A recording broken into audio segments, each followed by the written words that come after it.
I am leading business development for Castlabs content security products. I was told, do not make a sales pitch. That's my job. So what I have done is I have brought with me from Argentina, alfajores. If I am making a sales pitch, put your hand up, you will get an alfajor. And I knew that Olga would be the first one to put her hands up. The next part of this is basically all of the stuff that I usually talk about. I can't really talk about because that is a sales pitch. So I've gone for open source test frameworks for forensic watermarking technology. It's a bit dry. So I have added a quiz into this. So you need to listen carefully. There will be some questions at the end. If you get the correct answer, a favor. Okay, let's see how this works. So first of all, does anyone not know what forensic watermarking technology is? Put your hand up. We have got one person. So first of all, it's quite difficult to throw with this. So forensic watermarking, for people who may not know, essentially is an imperceptible marker that is added to a video or an image, which means that basically you can then track the data through reading this. So use cases for this typically we see as anti-piracy, but with C2PA gaining importance in the industry, there is use cases for this as a soft binding. There is also a way to basically detect if something is AI generated.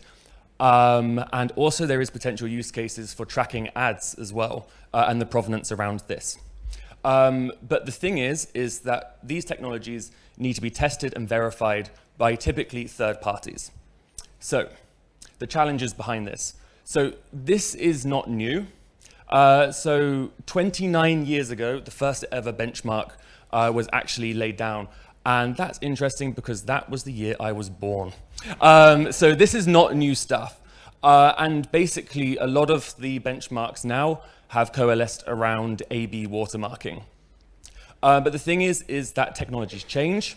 And these current test frameworks usually rely on the vendors paying themselves for a third party to actually do the testing. And it's quite expensive. All at the same time is that these are very rigid frameworks. So basically, if you as a consumer or a customer basically want to test something different than what the benchmark has set, you can't really test it. You have to do your own testing yourself, which then opens up Pandora's box of testing, because then there is not fair testing between different vendors, and it leads to people basically making decisions based on reputation and not actually objectively testing technology. And this is then making it more difficult because A/B watermarking is not the only game in town right now. There are new technologies coming out there, one being Castlabs single frame forensic watermarking technology, Stardust, bit salesy, yep. So one here, and I'm gonna try to throw this one and try not to hit. There we go, good catch. But also there's open source AI-based watermarking technologies that have been released. So Meta has released one, Adobe has released one, loads of them are coming out now. So what do we want to solve? We want to basically make the testing of this more open. So you're not basically spending a lot of money as a vendor to get your watermark tested, and then basically try to make this much more flexible. So basically that you can test what you need, and so then you actually know which product that you actually want to buy. So we want to then introduce new real-world requirements. So not just getting this tested, but also looking at things like robustness versus visibility, which is a very key thing, especially with the new watermarks. And so, yeah, basically we just want to make things more open. What have we done? So this is where it's going to get a bit more fun, and hopefully the link is going to work at the end of the slide. So Castlabs has been working with a major Hollywood studio, who I can't name, to basically come up with this testing framework. They have provided us real-world information about what sorts of leaks that they see on a day-to-day basis, and then we have built this into a tooling, which is then being automated. What we have also done is basically then tapped the open source technologies, because obviously they're the easiest to get involved at the beginning, and to run some tests with their technology to see how things compare. The idea of this is not about finding the best watermark out there, because there are plenty of ways to skin a cat. So for different people's use cases, you might need one watermark. For others, you might need another. The next thing is basically building this into a platform and being transparent. If any of you have had experience working with watermarking in the past, it's a very, very closed market, and people hold their cards close to their chest. What we're willing to do, because we are proud of what we're doing, is actually lay the cards on the table and say, show me your hand. So, can we click the link? Ooh, perfect. So this is a bit more messy, and I was hoping to use a mouse to do this, to show you around this, but sadly we can't do this, so I'm going to paint a picture with my words. So on the graph, what you've got here essentially is two axes.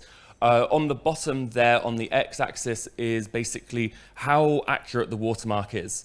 And then on the y-axis there, we're using SSIM2, which is basically a metric to say how invisible the watermark is. What we can then do, and I don't know if it's going to work with the people at the back, is basically on the sidebar here, is start to then basically look for the things that you want to look for. So let's do all of them, because I want to be open. So do all systems. And maybe let's just go down to all distortions there.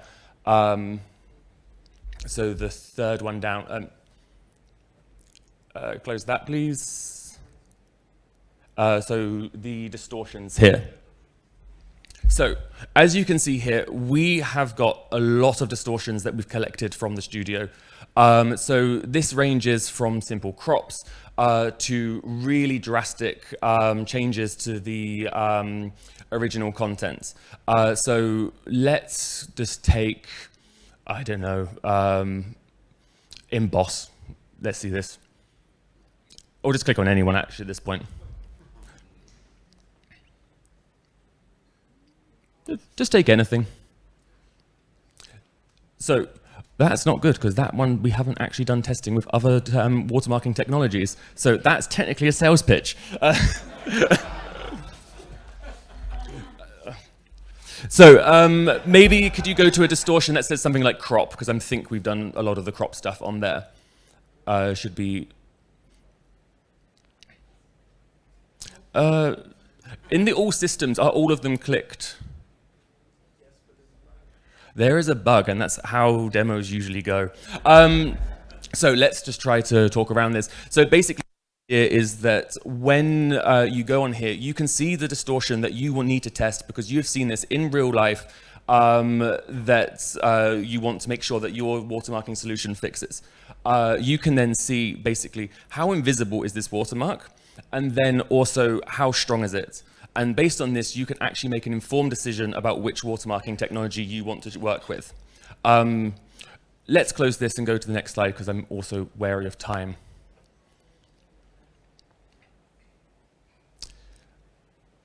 Perfect. A watermarking utopia, a world that everyone wants to live in.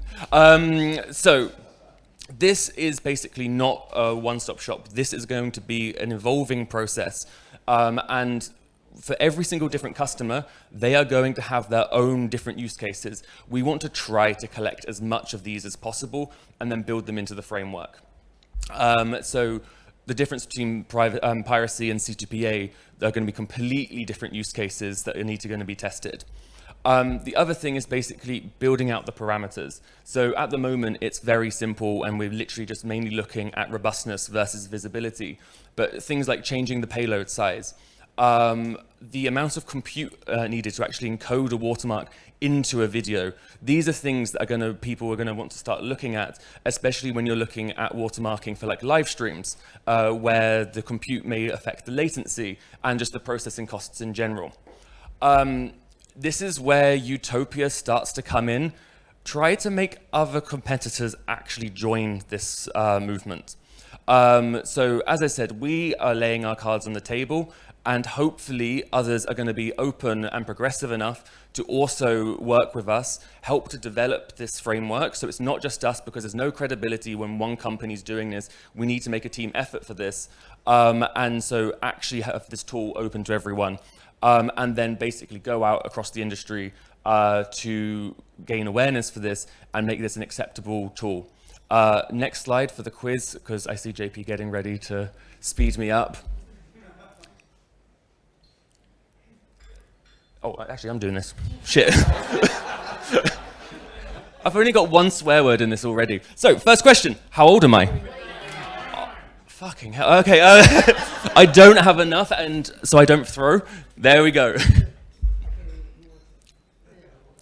I'll just hold it. Woo!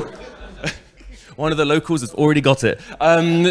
So, can anyone name a relevant industry where... Yeah, why not? Okay, you've got the last one that can't melt, so congratulations. Can you name any degradations that we've built into the testing framework? Cropping, there we go. Barry, you can only have one. There we go. And anyone can name another one, because... Yes, over there. So, there we go. And next slide. I'm out of alpha hoarders, by the way, so oh shit, again. Takeaway. So, as I said, this is not about trying to find the best watermarking solution in the world. It's about opening up this industry, making tools that people can actually use. And yeah, if you're interested, know anyone interested, I'm here to recruit you. Thank you, and yeah.